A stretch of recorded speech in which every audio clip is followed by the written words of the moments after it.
Assalamualaikum warahmatullahi wabarakatuh. Anak-anak di kelas 5 yang soleh dan solehah, berjumpa lagi dengan Bu Indung di pelajaran pendidikan agama Islam dan budi pekerti. Anak-anak, kita sudah sampai pada pelajaran yang kelima, sub yang kelima. Untuk itu marilah kita mulai bersama-sama dengan membaca doa. Angkat tangan kalian. Bismillahirrahmanirrahim. Rabbi zidni ilma warzuqni fahma birahmatika ya arhamar rahimin. Amin. Baik anak-anak, di subtema yang kelima ini yaitu tentang kisah keteladanan Nabi Muhammad SAW. Nabi Muhammad adalah uswatun hasanah atau teladan yang utama bagi manusia. Nabi Muhammad adalah nabi yang terakhir dari 25 nabi dan rasul Allah. Anak-anak, Nabi Muhammad SAW lahir di kota Mekah, tepatnya pada tanggal 12 Rabiul Awal tahun Gajah. Kenapa disebut tahun Gajah? Karena pada saat itu kota Mekah kedatangan pasukan yang mengendarai gajah yang dipimpin oleh Raja Abraha yang mempunyai tujuan untuk menghancurkan Ka'bah. Namun Allah melindungi Ka'bah. Allah menghancurkan pasukan Abraha tersebut dengan memerintahkan burung ababil yang melemparkan batu-batu dari neraka ke arah pasukan Raja Abraha. Anak-anak, Nabi Muhammad SAW lahir sudah dalam keadaan yatim karena ayahnya yang bernama Abdullah terlebih dahulu wafat. Sedangkan Nabi Muhammad waktu itu masih berada di kandungan ibunya kira-kira berusia 2 bulan. Nabi Muhammad ketika masih bayi diasuh dan disusui oleh seorang wanita sholihah yang bernama Halimatus Sa'diyah.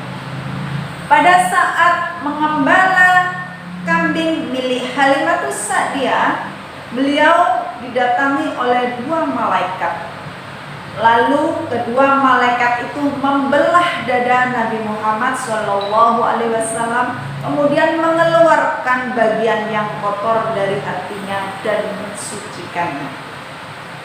Nah anak-anak, setelah usia lebih kurang 2 tahun, Halimatus Sa'diyah menyerahkan kembali Nabi Muhammad kepada Aminah ibunya. Anak-anak, pada saat usia Nabi Muhammad 6 tahun, ibunya yang bernama Aminah meninggal dunia. Kemudian Nabi Muhammad diasuh oleh kakeknya yang bernama Abdul Muthalib. Tapi tidak lama kemudian, kurang lebih 2 tahun, kakeknya meninggal dunia. Kemudian Nabi Muhammad diasuh oleh pamannya yang bernama Abu Thalib. Pada masa kanak-kanak, Nabi Muhammad selalu diajak oleh pamannya untuk mengembala kambing.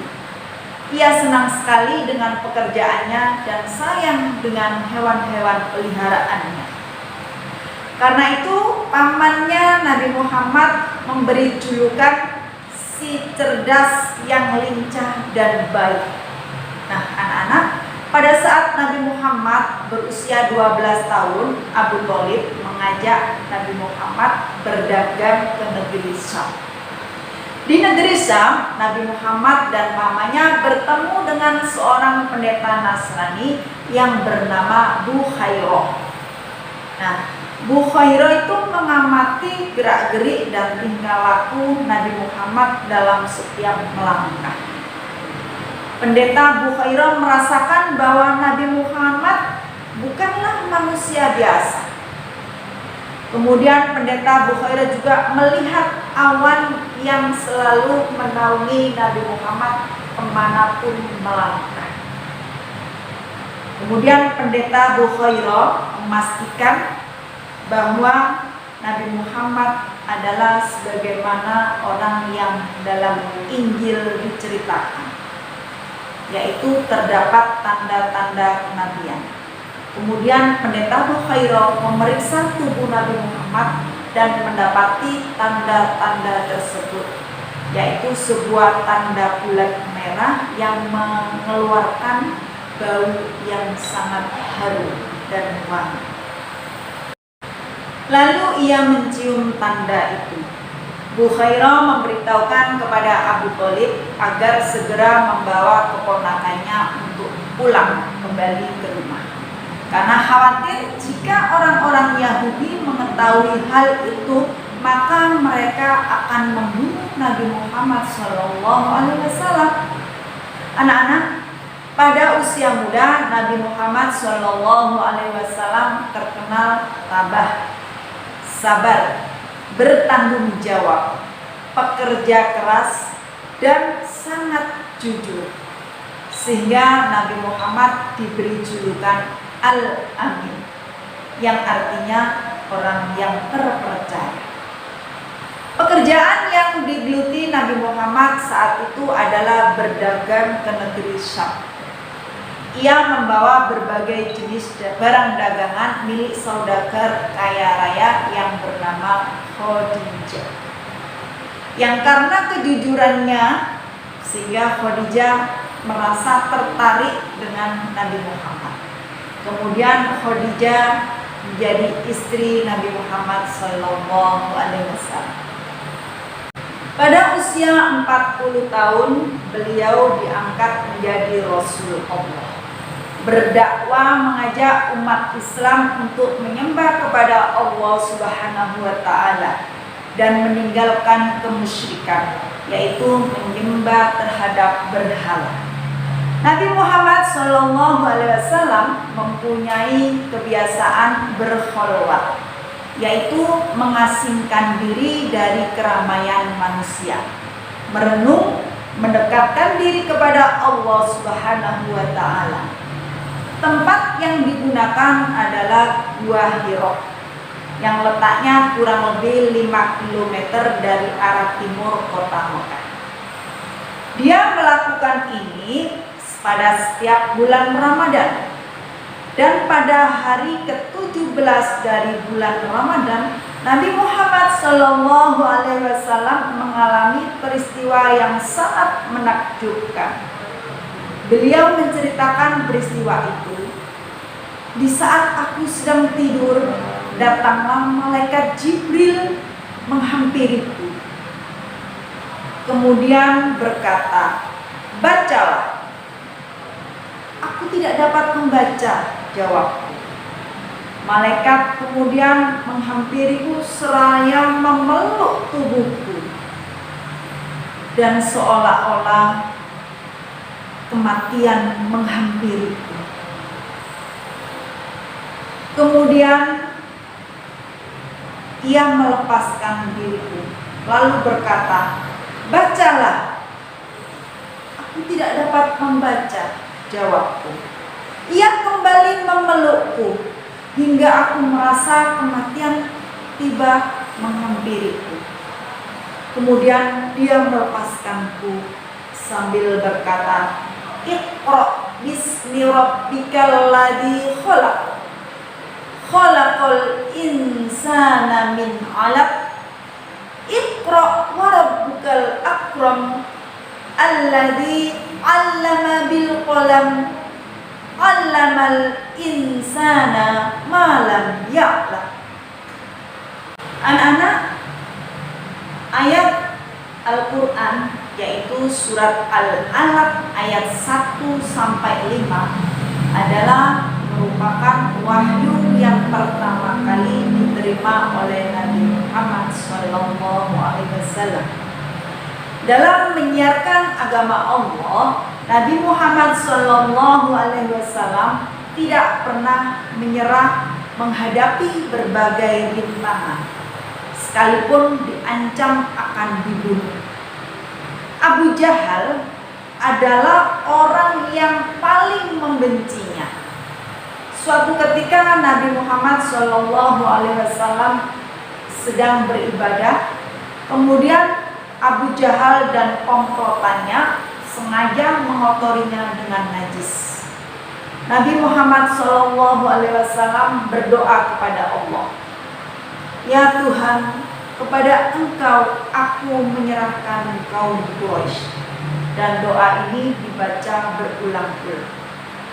Anak-anak, Nabi Muhammad SAW selain terkenal jujur dan pemaaf, juga peduli dan mencintai anak yatim, sebagaimana dalam sabdanya, yang artinya, barang siapa yang merawat dan mengasuh anak yatim dengan sebaik-baiknya, kelak akan masuk surga dan tempatnya berdekatan dengan Nabi.